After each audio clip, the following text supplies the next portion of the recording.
cidades. O programa a seguir possui audiodescrição.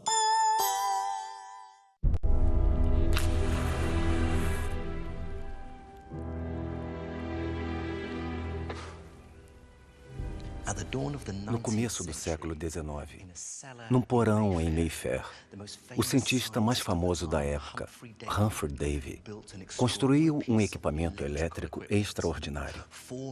Com 8 metros de comprimento no total e contendo pilhas de ácido e metal mal cheirosos, o equipamento foi criado para bombear eletricidade numa quantidade que nunca havia sido alcançada.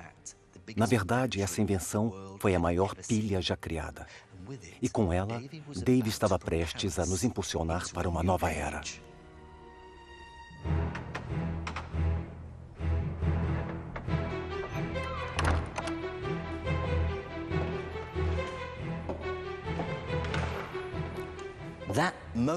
Essa experiência aconteceu durante uma aula no Instituto Real, diante de centenas de londrinos ilustres. Ansiosas, essas pessoas lotaram o auditório na esperança de testemunhar uma nova e palpitante maravilha elétrica. Mas o que elas viram naquela noite foi algo muito especial. Algo que elas nunca mais esqueceriam. Usando apenas 2 bastões de carbono simples, Humphrey Davy estava prestes a liberar o verdadeiro potencial da eletricidade.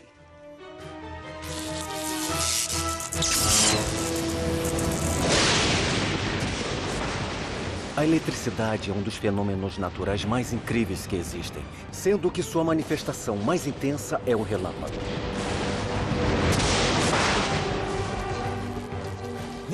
Esta é a história de como começamos a sonhar com formas de controlar essa força natural primitiva e de como conseguimos dominá-la. Vamos contar a história de 300 anos de saltos alucinantes na imaginação e experimentos extraordinários. Dezenas de milhares de volts passaram pelo corpo dele para chegar até a extremidade da lâmpada que ele segurava. Vamos contar a história de gênios rebeldes que usaram a eletricidade para iluminar as cidades e promover a comunicação além-mar e através do ar. Eles a usaram para criar a indústria moderna e a revolução digital. Mas, neste documentário, vamos contar a história dos primeiros cientistas que começaram a desvendar os mistérios da eletricidade. É como se houvesse algo vivo nela. Eles estudaram um elo curioso entre a vida e a eletricidade. Construíram instrumentos estranhos e possantes para criá-la e até conseguiram domar os relâmpagos. Foram esses homens que abriram o caminho para o mundo moderno. E tudo começou com uma faísca.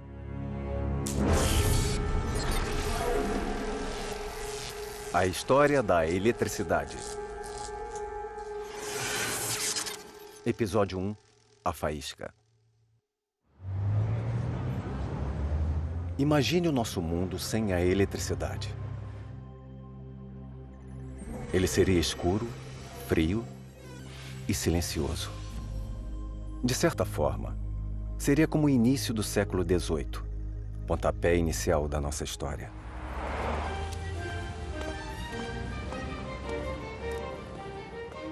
Essa é a Sociedade Real de Londres. No início do século XVIII, depois de um bom tempo vivendo isolado, Isaac Newton finalmente pôde assumir o comando da instituição após a morte de seu arqui-inimigo, Robert Hooke. Newton deu cargos importantes às pessoas do seu círculo para ajudá-lo a se manter na presidência. O novo responsável pelas demonstrações da instituição era Francis Hauksbee, de 35 anos. Os registros da Sociedade Real do ano de 1705 revelam as dificuldades que Hauksbee enfrentou para deixar sua marca nas reuniões semanais, criando experimentos espetaculares para impressionar os mestres.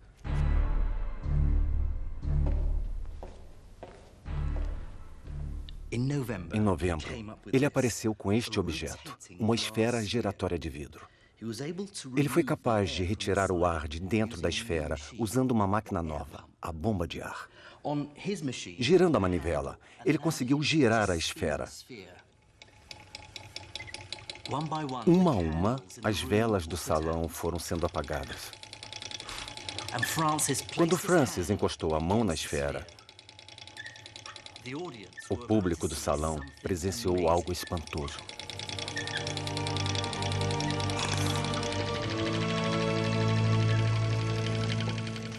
Dentro da esfera de vidro, uma luz estranha começou a se formar, dançando em volta da mão de Francis.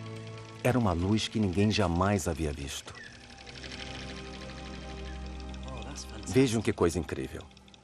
A luz azul faz o contorno da minha mão e depois circunda a esfera.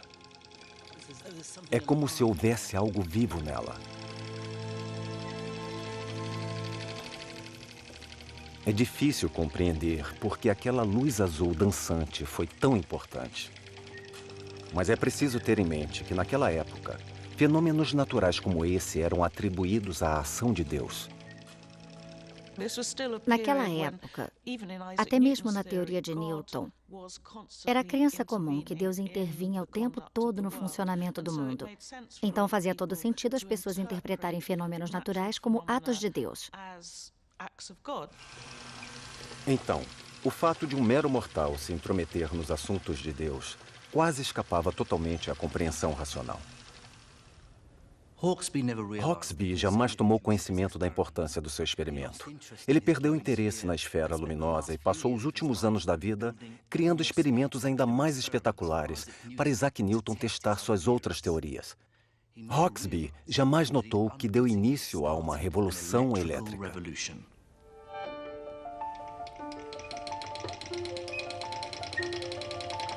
Antes de Hawksby, a eletricidade não passava de uma curiosidade. Os gregos da antiguidade esfregavam a mão em âmbar, que eles chamavam de elétron, para provocar choques leves. Até a rainha Elizabeth I ficava encantada com o poder da eletricidade de fazer penas flutuarem.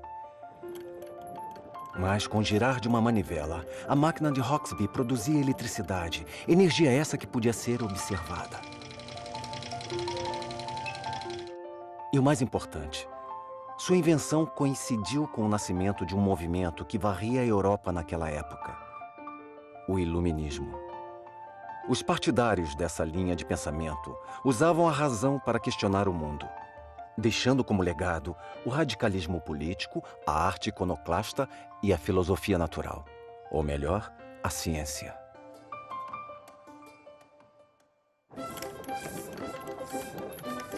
Ironicamente, a nova máquina de Hawksby não foi adotada de imediato por esses intelectuais, mas por ilusionistas e mágicos de rua. Os indivíduos interessados na eletricidade se autodenominaram eletricistas. Vamos contar um fato ocorrido durante um jantar que teve como convidado um conde austríaco. O eletricista presente pôs penas sobre a mesa e, em seguida, usando um guardanapo de seda, aplicou carga elétrica a um bastão de vidro. O eletricista impressionou os convidados ao levantar as penas usando apenas o bastão. Depois, aplicou uma carga elétrica a si mesmo, usando uma das máquinas de Hawksby. E saiu distribuindo leves choques entre os convidados, para o deleite de todos. Mas o destaque da apresentação foi o momento em que ele colocou um copo de conhaque sobre a mesa, reaplicou a carga elétrica em si mesmo e conseguiu acender uma chama no copo com a ponta do dedo. Existia um truque conhecido como beatificação elétrica. Nele, a vítima se sentava numa cadeira de material isolante. Eles colocavam uma coroa de metal sobre a cabeça da pessoa sem encostar. Em seguida, a coroa era eletrificada, produzindo uma descarga elétrica em volta dela e ficava igual a uma auréola. Daí o nome do truque, beatificação elétrica. Conforme a Inglaterra e o resto da Europa demonstravam um interesse cada vez maior pela eletricidade, os espetáculos foram ficando cada vez maiores. E os eletricistas mais curiosos passaram a se fazer perguntas. Como podemos deixar nossas apresentações maiores e melhores? Mas também como vamos conseguir controlar essa força espantosa? Outros questionavam se o fogo elétrico poderia servir para algo mais além do entretenimento.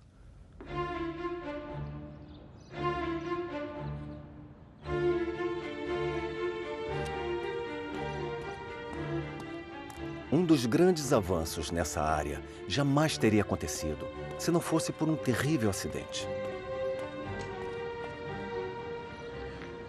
Esta é a Charterhouse, no centro de Londres. Há 400 anos, ela é usada como instituição de caridade para jovens órfãos e senhores idosos. Na década de 1720, esse local também passou a ser o lar de um certo Stephen Gray. Stephen Gray era um próspero tingidor de seda em Canterbury. As faíscas que saíam da seda o fascinavam. Mas, infelizmente, um acidente o deixou paralítico, dando fim à sua carreira e levando-o à penúria. Quando Gray teve a oportunidade de morar na Charterhouse, ele passou a ter tempo de fazer seus próprios experimentos elétricos.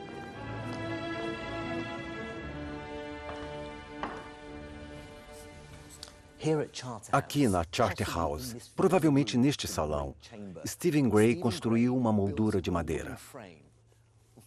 Na parte de cima, ele prendeu 2 balanços usando cordas de seda. Ele também contava com um dispositivo igual a este, uma máquina de Hawksby, para gerar eletricidade estática. Diante de uma grande plateia, Gray pediu a um dos órfãos residentes da casa para se deitar nos balanços. Gray pôs folhas de ouro diante do menino.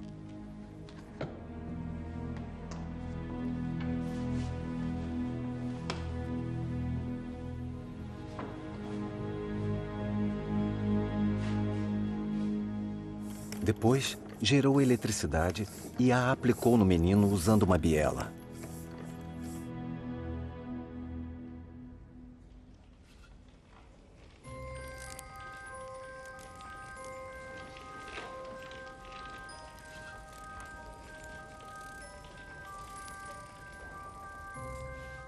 As folhas de ouro e até mesmo penas saltaram na direção dos dedos do menino. Algumas pessoas da plateia disseram que conseguiram ver faíscas escapando da ponta dos dedos. Foi um verdadeiro show.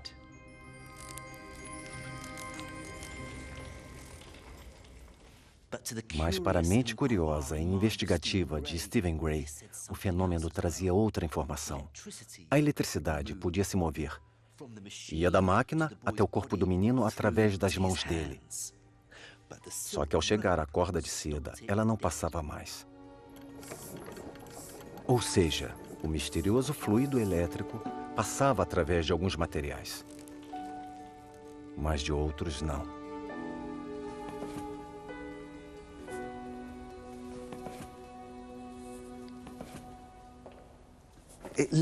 Essa constatação levou Gray a dividir o mundo em 2 tipos de substâncias: as isolantes e as condutoras. As isolantes retinham a carga elétrica, impedindo-a de se movimentar, como era o caso da seda, do cabelo, do vidro e da resina. Já as substâncias condutoras permitiam a passagem da corrente elétrica, como o menino e os metais. Essa distinção é crucial até nos dias de hoje. Vejamos essas torres de transmissão. Elas funcionam graças ao mesmo princípio usado por Gray quase 300 anos atrás. Os cabos são condutores, enquanto os objetos de vidro e cerâmica entre os cabos e os metais das torres são materiais isolantes. Eles impedem que a eletricidade vaze dos cabos para as torres e delas para a terra.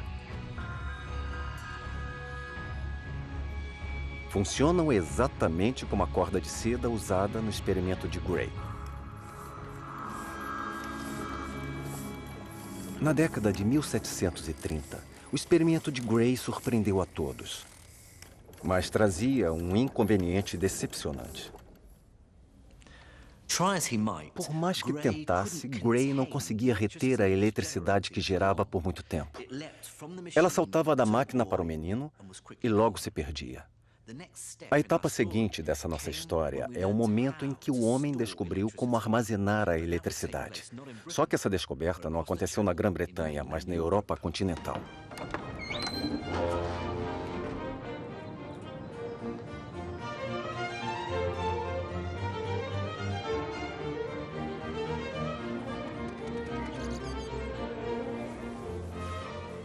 Do outro lado do Canal da Mancha, os eletricistas viviam tão atarefados quanto os colegas britânicos. Um desses centros de pesquisa ficava aqui em Leiden, na Holanda. Foi aqui que um professor criou uma invenção vista por muita gente como uma das mais importantes do século XVIII. De uma forma ou de outra, essa invenção pode ser encontrada em quase todo dispositivo elétrico atual. Esse professor era Pieter van Musschenbroek. Ao contrário de Hauksbee e Gray, Musschenbroek nasceu no meio acadêmico.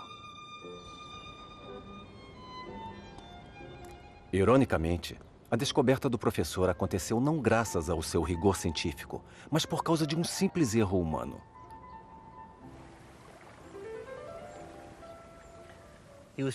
Ele vinha tentando encontrar uma forma de armazenar a carga elétrica para suas demonstrações.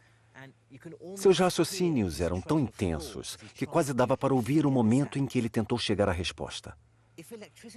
Se a eletricidade flui mais ou menos como a água, então talvez seja possível armazenar a energia tal como se faz com água.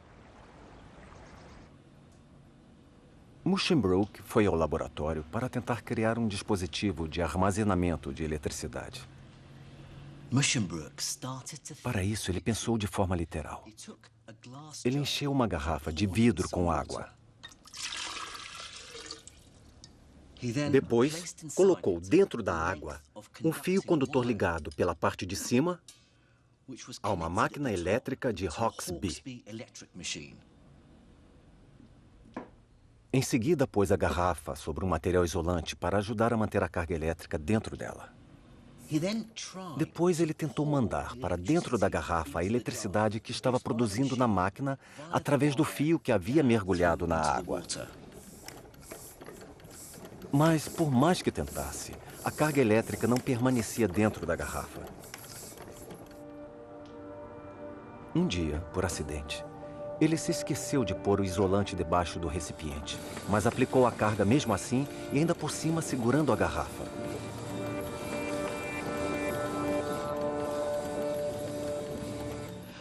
Com o recipiente em uma das mãos, ele encostou na parte de cima com a outra. Por causa disso, ele levou um choque elétrico tão forte que quase caiu no chão. Em seu relato, ele escreveu: "É um experimento novo e terrível.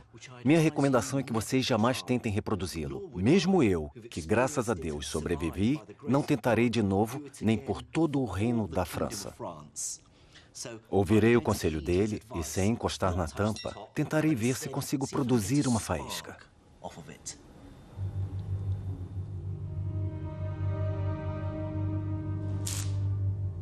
A força da eletricidade que saiu da garrafa de água foi maior do que qualquer coisa vista antes.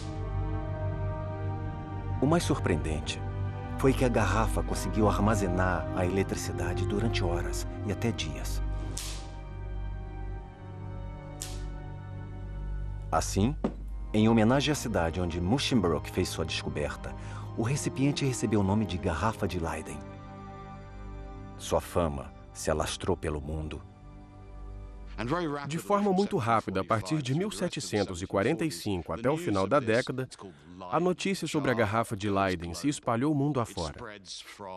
Vai do Japão, no Extremo Oriente, até a Filadélfia, nos Estados Unidos. O fato se tornou uma das notícias que se espalharam mais rapidamente pelo mundo.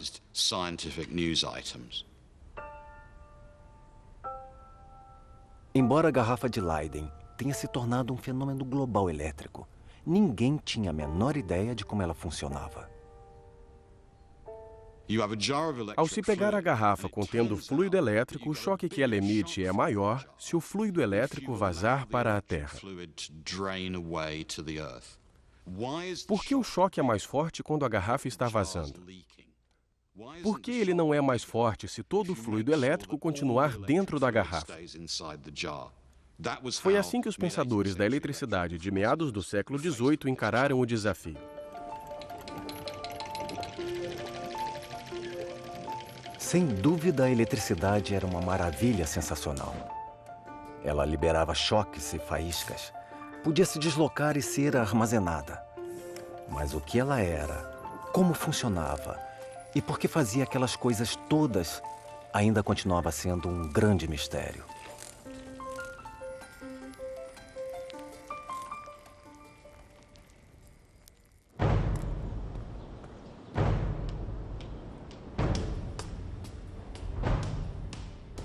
Dez anos depois, um grande avanço na área veio de uma pessoa inesperada. Um homem em guerra política e filosófica contra o jugo inglês. O que chocou mais ainda a elite eletricista britânica foi o fato de esse homem ser um mero colonizado, um americano. Este retrato de Benjamin Franklin fica aqui na Sociedade Real de Londres.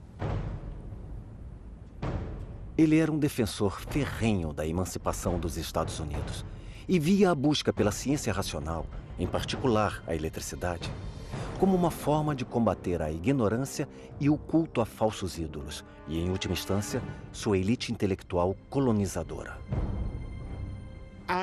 Somada a tudo isso, havia uma visão profundamente igualitária e democrática que Franklin compartilhava com seus aliados, que era: este é um fenômeno aberto a todos. Temos algo aqui que a elite não entende, mas que nós podemos vir a entender. Temos algo que a elite não consegue controlar, mas que um dia poderemos controlar. E temos algo que dá origem a todo tipo de superstição, mas nós, como intelectuais racionais, igualitários e democratas, poderemos compreender sem parecer que somos escravos de magia e de mistério. Franklin decidiu usar o poder do raciocínio para explicar em termos racionais o que muita gente pensava ser um fenômeno mágico, os relâmpagos.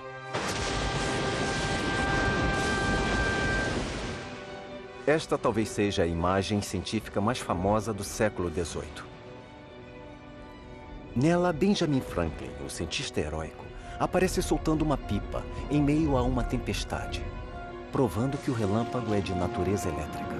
Embora tenha proposto o experimento, é quase certo que Franklin jamais o tenha executado. O mais provável é que o experimento mais importante de Franklin até tenha sido uma proposta dele, mas jamais foi executado por ele.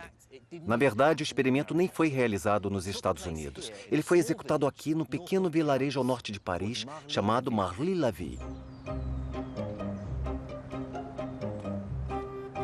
Os franceses tinham adoração por Franklin, principalmente por sua militância anti-britânica, e assumiram a tarefa de realizar suas ideias de experimentos sem que ele estivesse presente. Eu fui ao local exato onde o experimento foi realizado.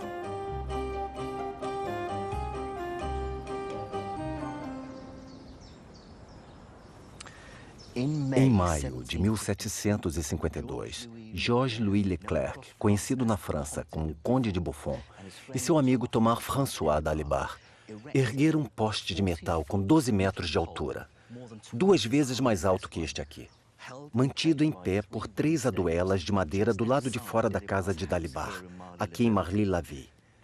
O poste de metal ficou preso no fundo de uma garrafa de vinho vazia. A ideia de Franklin é que o poste iria capturar o relâmpago, passá-lo através do bastão de metal e depois armazená-lo dentro da garrafa vazia, que funcionaria como uma garrafa de Leyden.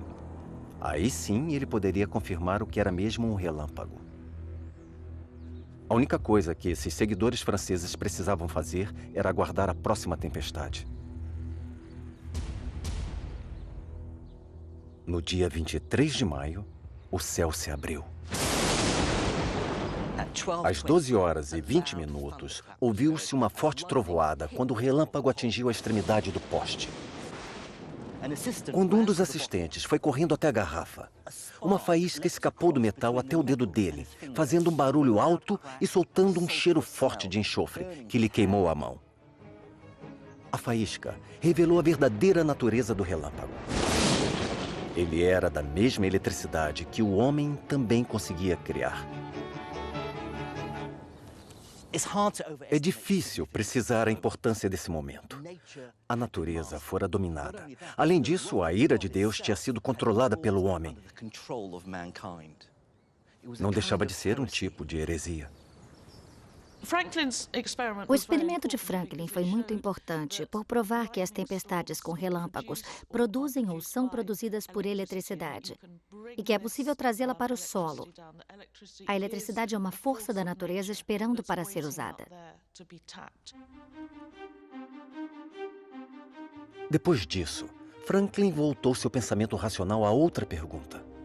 Por que a garrafa de Leyden produzira faíscas maiores ao ser segurada na mão? Por que a eletricidade não se esvaíra toda? De sua experiência bem-sucedida como homem de negócios, Franklin observou algo que ninguém havia percebido. Assim como o dinheiro depositado em um banco, a eletricidade pode funcionar como um crédito, que ele chamava de positiva, ou como débito, que seria negativa. Para Benjamin Franklin, o problema da garrafa de Leyden é uma questão de contabilidade. Ele dizia que todo o corpo tem, em volta de si, uma atmosfera elétrica e que todos os corpos têm uma quantidade natural de fluido elétrico. Caso essa quantidade seja grande, dizemos que o corpo é positivo. Se for pequena, dizemos que é negativo. E a natureza se organiza de uma forma tal que os positivos e negativos estão em constante busca de equilíbrio, como seria a economia ideal dos Estados Unidos. Segundo Franklin, a eletricidade seria uma carga elétrica positiva, sempre buscando anular a carga negativa. Para ele, isso explicaria o mistério da garrafa de Leyden.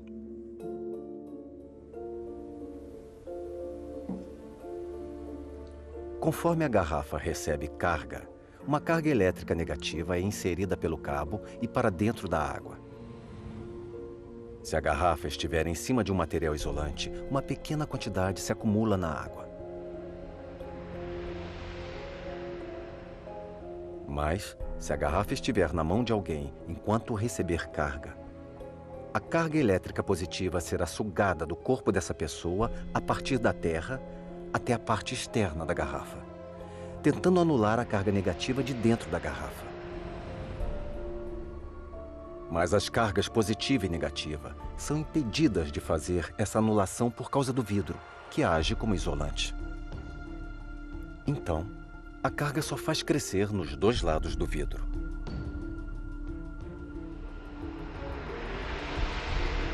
Encostar na parte de cima da garrafa com a outra mão fecha o circuito, permitindo que a carga negativa da parte interna passe pela mão para a parte positiva do lado de fora, finalmente anulando-a.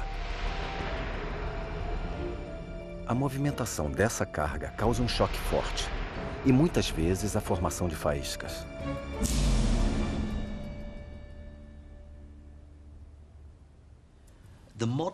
O equivalente moderno da garrafa de Leyden é isto aqui, o capacitor. Ele é um dos componentes eletrônicos mais comuns que existem. Ele pode ser achado em toda parte. Há vários circuitos minúsculos espalhados na placa de um computador. Eles ajudam a desobstruir oscilações elétricas, protegendo assim componentes sensíveis até mesmo nos circuitos elétricos mais modernos.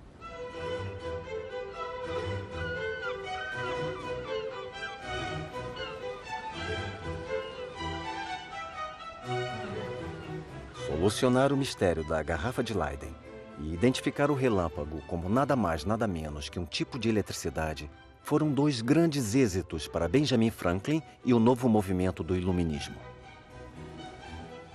Mas as forças mercantilistas e comerciais que ajudaram a alimentar o iluminismo estavam prestes a lançar um mistério elétrico novo e ainda mais desconcertante.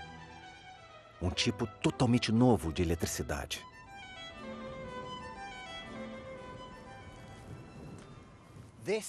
Este é o Canal da Mancha.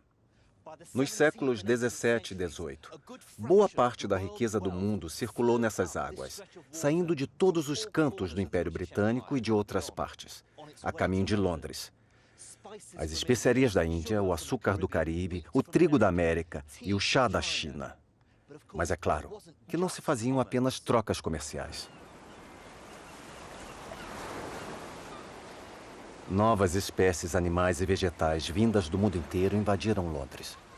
Inclusive uma em especial que deixou os eletricistas fascinados. Chamado de tremelga, este peixe faz parte das histórias de pescadores. Ao que constava, sua picada seria capaz de derrubar um homem. Quando os eletricistas começaram a estudar a picada provocada por esse peixe, viram que, estranhamente, ela era semelhante ao choque produzido pela garrafa de Leyden. Será que a picada desse peixe seria, na verdade, um choque elétrico? A princípio, muitos acharam que o choque da tremelga fosse lenda. Alguns diziam que provavelmente era apenas a picada do peixe, enquanto outros afirmavam que não poderia ser um choque, porque sem faísca não era eletricidade. Mas tudo isso era um mistério estranho e inexplicável. Os segredos do peixe tremelga só começaram a ser desvendados graças a algumas mentes mais excêntricas e geniais da comunidade científica britânica.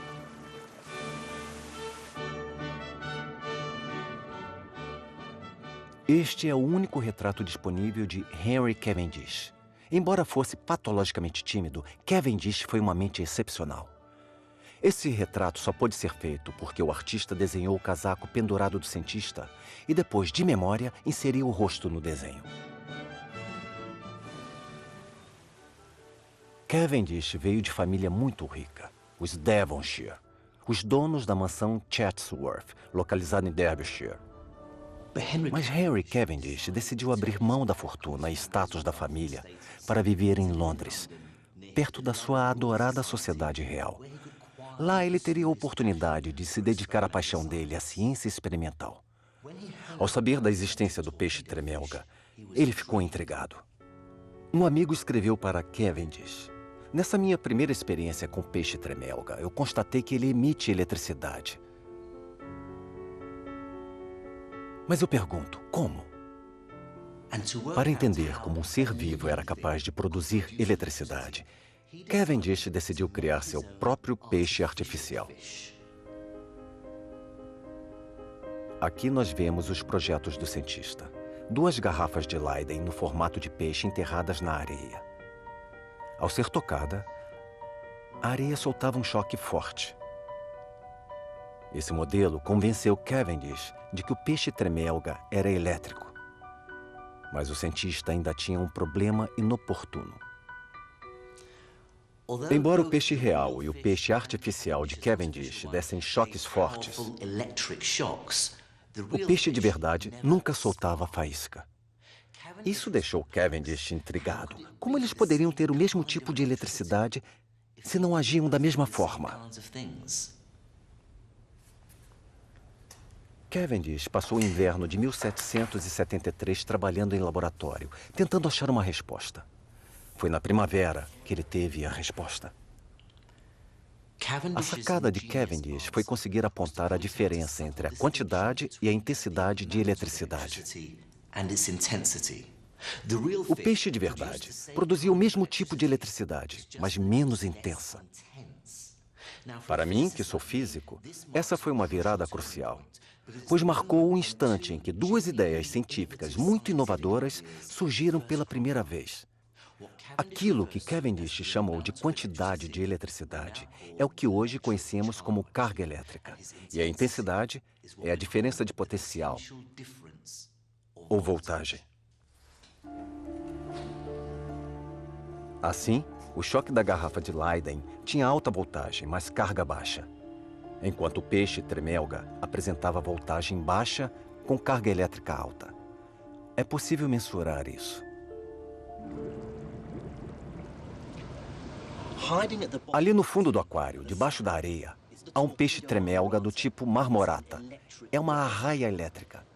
Dá para ver os olhos saltando da areia.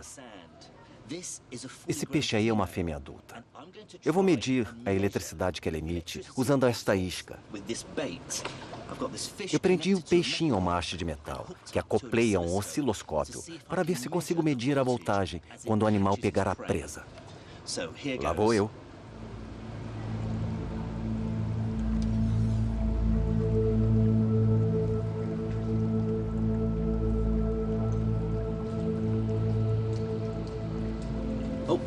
Já teve um.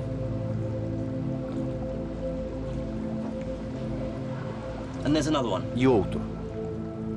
O peixe deu um choque de mais ou menos 240 volts, a mesma da eletricidade usada em residências, mas mesmo assim, 10 vezes menor que o choque da garrafa de Leiden. Eu teria levado um choque daqueles. A única coisa que posso fazer é imaginar como foi para os cientistas do século XVIII testemunhar esse acontecimento, um animal, um peixe que produz sua própria eletricidade. Cavendish mostrou que o peixe tremelga produzia eletricidade, mas não sabia se esta era do mesmo tipo gerada por uma máquina elétrica.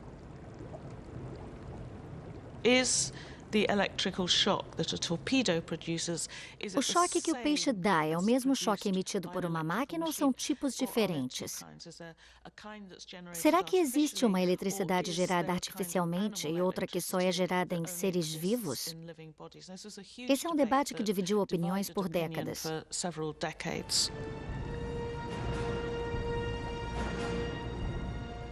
Foi desse debate que surgiu uma nova descoberta. Foi constatado que a eletricidade não precisava se manifestar apenas como uma faísca ou um choque curto, mas que podia ser contínua e que a geração de eletricidade contínua impulsionaria a humanidade para a nossa era moderna.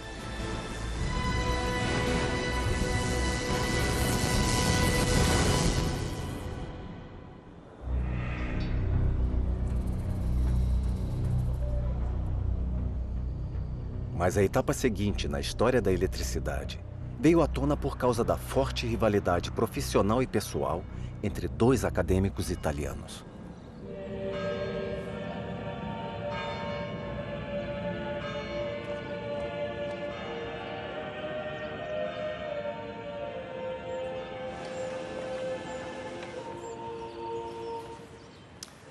Estou na Universidade de Bolonha, uma das mais antigas da Europa.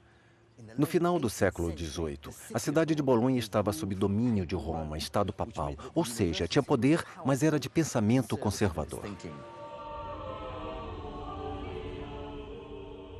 Já era algo arraigado no cristianismo tradicional. Deus no céu controlava a terra, mas os mortais não podiam saber a forma como ele controlava o mundo. Não nos cabia entender Deus, apenas servi-lo. Um dos gênios da universidade era o anatomista Luigi Aloisio Galvani. No entanto, numa cidade próxima, um eletricista rival estava prestes a questionar Galvani.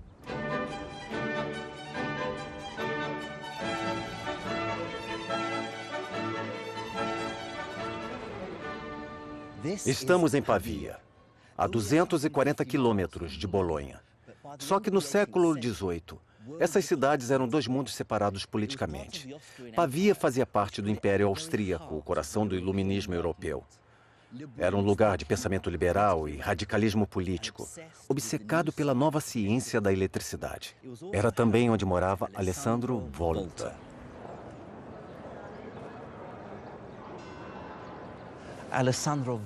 Alessandro Volta era muito diferente de Galvani.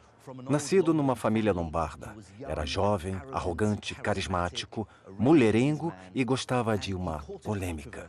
Ao contrário de Galvani, Alessandro Volta gostava de exibir seus experimentos em palcos internacionais para qualquer plateia. As ideias de Alessandro eram desassociadas dos dogmas religiosos de Galvani. Assim como Benjamin Franklin e os iluministas europeus, ele era a favor do pensamento racional e de que a verdade científica, como um deus grego, acabaria com a ignorância. A superstição era o inimigo. A razão, o futuro. Esses dois homens tinham um fascínio pela eletricidade. Suas diferentes visões de mundo moldaram a forma como eles a estudaram.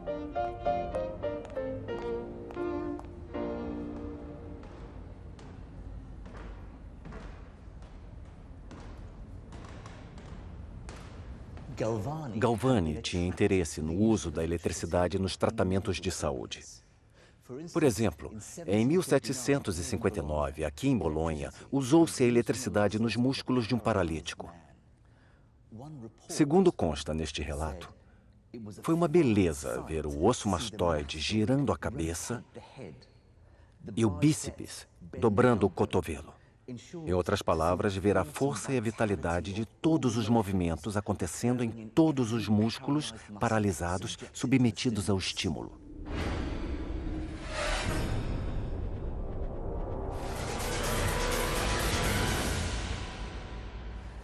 Galvani acreditava que esses exemplos mostravam que o corpo humano funciona usando a eletricidade animal. Essa eletricidade seria um fluido que sairia do cérebro e correria pelos nervos até os músculos, onde então se transformaria em movimento. Para provar essa hipótese, ele criou uma série de experimentos terríveis.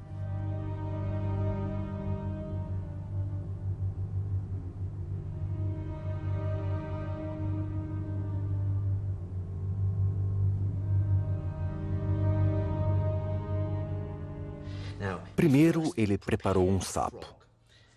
Segundo o relato escrito dele, o sapo estava sem pele, sem as vísceras. Só os membros inferiores mantinham-se juntos graças aos nervos crurais. No meu caso, eu mantive meu sapo quase intacto, mas deixei os nervos que ligam as pernas à vista.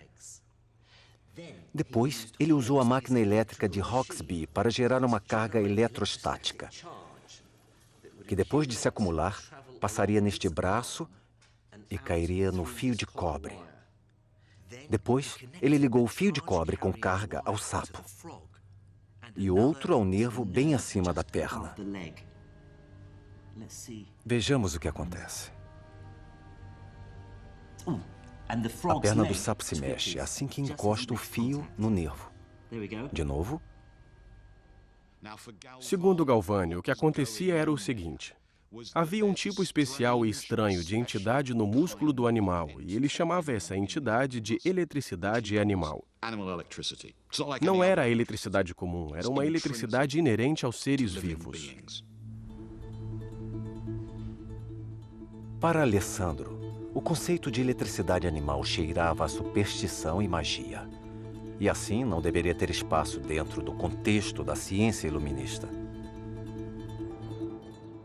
Alessandro Volta tinha uma visão bem diferente do experimento em relação a Galvani. Ele acreditava ter revelado algo totalmente novo. Segundo Volta, as pernas do sapo se mexeram não por causa da liberação de eletricidade do animal, mas por causa de uma eletricidade artificial vinda de fora. As pernas funcionaram só como um indicador. Só se mexeram por causa da eletricidade emitida pela máquina de Hauksbee. De volta a Bolonha, Galvani teve uma reação furiosa às ideias de Alessandro Volta. Ele acreditava que o rival havia ultrapassado os limites das experiências com eletricidade para entrar no âmbito de Deus, cometendo assim uma heresia. Acreditar na existência de um espírito como a eletricidade, produzi-la artificialmente e afirmar que aquele espírito, aquela força viva era a mesma coisa que algo produzido por Deus, que Deus havia colocado num ser vivo, era considerado um sacrilégio. Isso porque essa afirmação eliminava a divisão entre o mundo de Deus e o mundo material.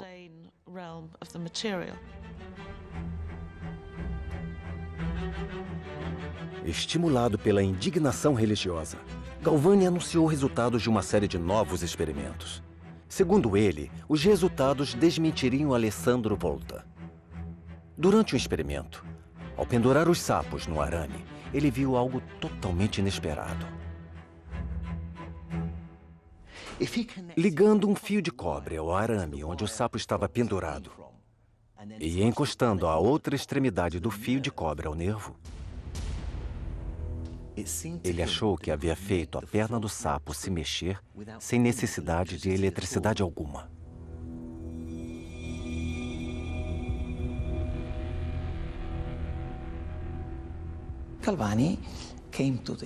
Galvani concluiu que deve ter sido algo dentro do sapo, mesmo morto, que continuou produzindo eletricidade após a morte do animal.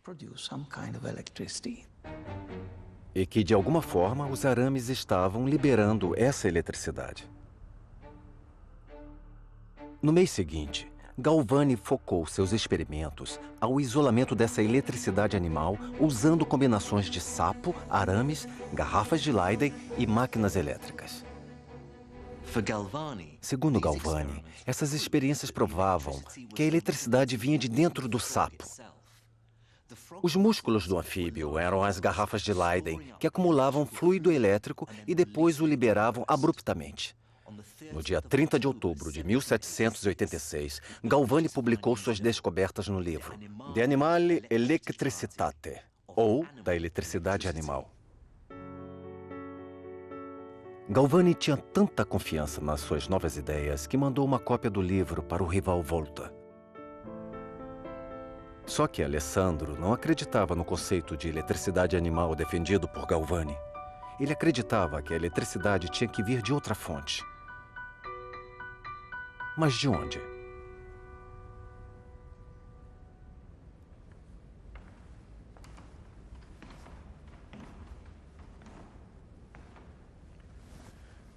Na década de 1790, aqui na Universidade de Pavia, muito provavelmente neste salão, batizado de Alessandro Volta, o próprio iniciou sua busca pela nova fonte de eletricidade. Ele desconfiava dos metais que Galvani usara para fazer mover as pernas dos sapos. A curiosidade de Alessandro Volta estava aguçada por causa de um fenômeno incomum com o qual ele havia se deparado: o gosto das combinações de metais.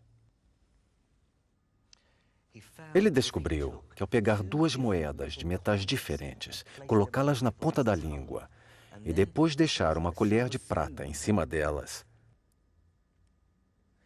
sentia uma espécie de formigamento muito semelhante ao sentido com uma descarga da garrafa de Leyden. Volta concluiu que era possível sentir o gosto da eletricidade e que ele devia ser o resultado do contato dos metais diferentes das moedas e da colher. Sua teoria foi um tapa na cara de Galvani. A perna do sapo se mexeu não por causa da eletricidade do animal, mas por causa de uma reação à eletricidade dos metais. Só que a eletricidade gerada pelas moedas era muito fraca. Como daria para deixá-la mais forte?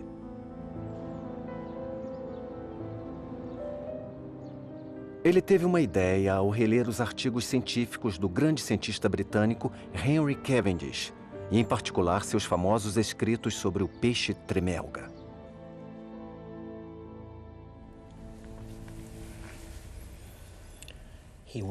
Ele decidiu estudar o peixe tremelga mais a fundo, principalmente os padrões repetidos das cavidades no dorso do animal. O cientista queria saber se o padrão repetido do peixe era a resposta para entender o choque forte que ele soltava. Talvez cada cavidade do peixe funcionasse como as moedas e a colher. Cada uma geraria uma pequena quantidade de eletricidade.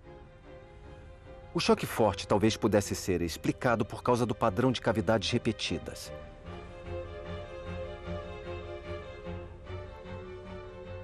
Botando cada vez mais fé nas suas novas ideias, Volta decidiu contra-atacar, construindo sua própria versão artificial do peixe tremelga. Ele copiou o peixe tremelga, repetindo o padrão do animal, mas usando metal.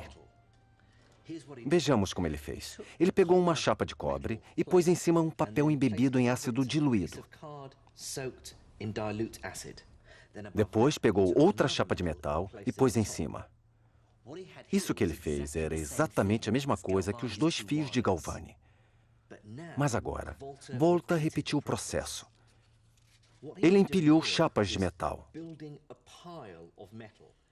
Na verdade, sua invenção ficou conhecida como pilha.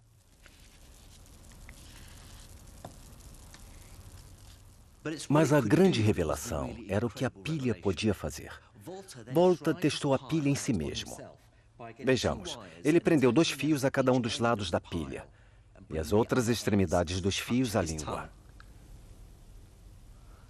Dava para sentir o gosto da eletricidade. Dessa vez, ela foi mais forte que o normal, além de ser constante.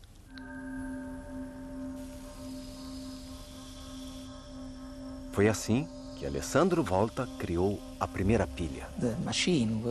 A máquina não era mais elétrica e mecânica, ela era somente elétrica. Ele provou várias coisas. Provou que uma máquina que imitasse o peixe podia funcionar. Provou que o contato de metal ou eletricidade dos diferentes metais funcionava e que, assim, ele vencia a polêmica com Galvani. As pilhas do Alessandro Volta mostraram que era possível criar todos os fenômenos da eletricidade animal sem a presença dos animais. Do ponto de vista do Alessandro Volta, Galvani estava enganado, pois não haveria nada de especial na eletricidade dos animais. Ela nada mais é que eletricidade e pode ser imitada usando a pilha artificial. Mas a maior surpresa para Alessandro Volta foi que a eletricidade por ela gerada era contínua. A eletricidade da pilha brotava como a água de um córrego. Assim como se diz que a medida de água fluindo no córrego é a corrente, passou-se a dizer que a eletricidade que brota da pilha é a corrente elétrica.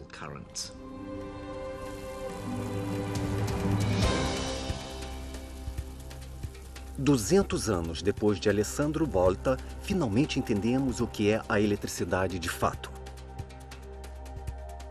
Os átomos dos metais, assim como todos os átomos, têm elétrons com carga elétrica em volta do núcleo. Mas no caso dos metais, os átomos compartilham seus elétrons externos entre si de uma forma própria. Ou seja, os elétrons conseguem passar de um átomo para outro. Se esses elétrons se movimentam na mesma direção ao mesmo tempo, o efeito cumulativo é uma movimentação da carga elétrica. Esse fluxo de elétrons é o que chamamos de corrente elétrica.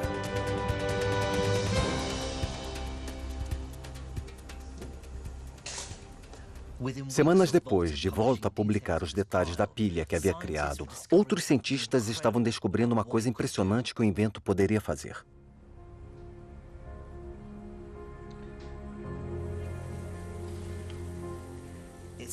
O efeito da pilha na água foi totalmente inesperado.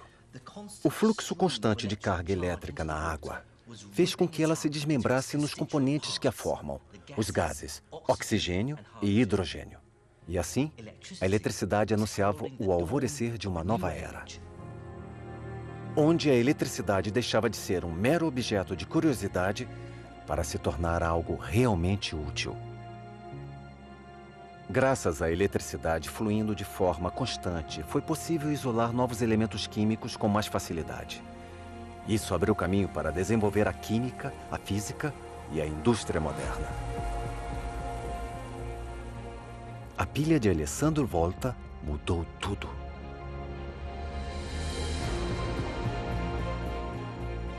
Transformou seu criador em celebridade internacional, reconhecido pelos ricos e poderosos.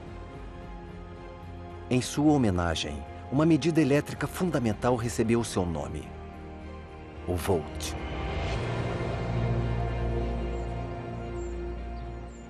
No entanto, o rival de Alessandro não aceitou bem a derrota. Deprimido e empobrecido, Luigi Aloisio Galvani faleceu no dia 4 de dezembro de 1798. Em minha opinião, não foi a invenção da pilha que mudou tudo na história da eletricidade. Foi o que veio depois.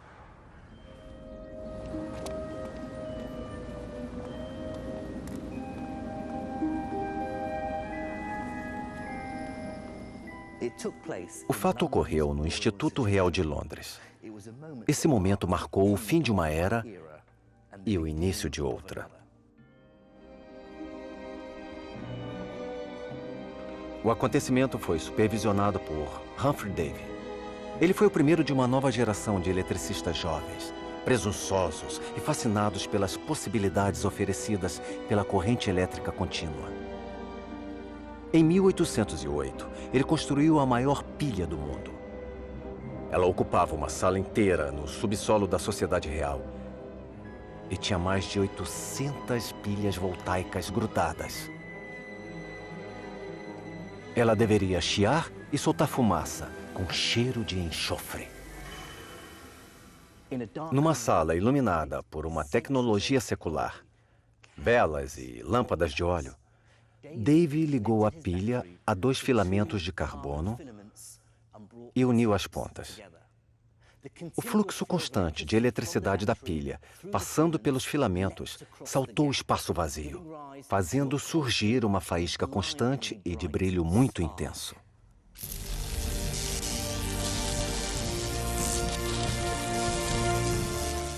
E das sombras, fez-se a luz.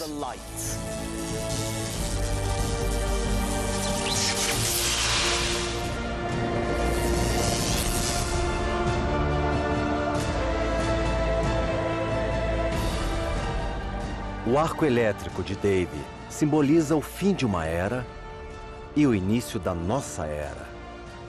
A era da eletricidade.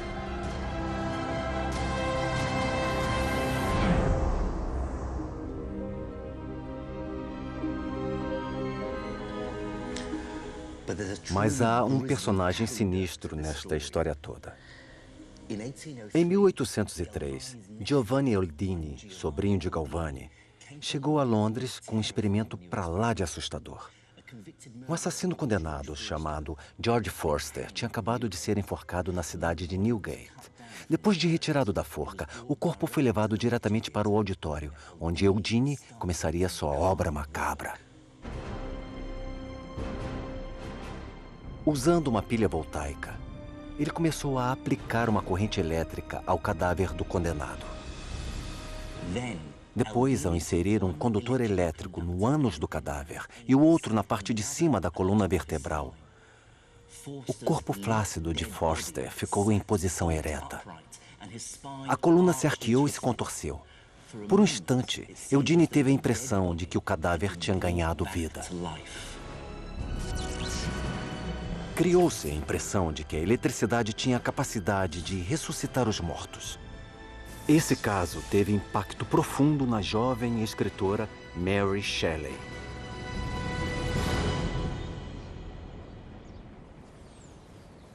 Mary Shelley escreveu uma das histórias mais impactantes e permanentes de todos os tempos. Passado em parte aqui no Lago de Como, Frankenstein conta a história de um cientista galvanista, provavelmente inspirado em Eldini, que dá vida a um monstro usando eletricidade. Depois, enojado com sua arrogância, ele abandona a criatura. Assim como o arco elétrico de Dave, o livro simboliza a mudança nos tempos. O fim da era de milagres e romance e o início da era da racionalidade, da indústria e da ciência.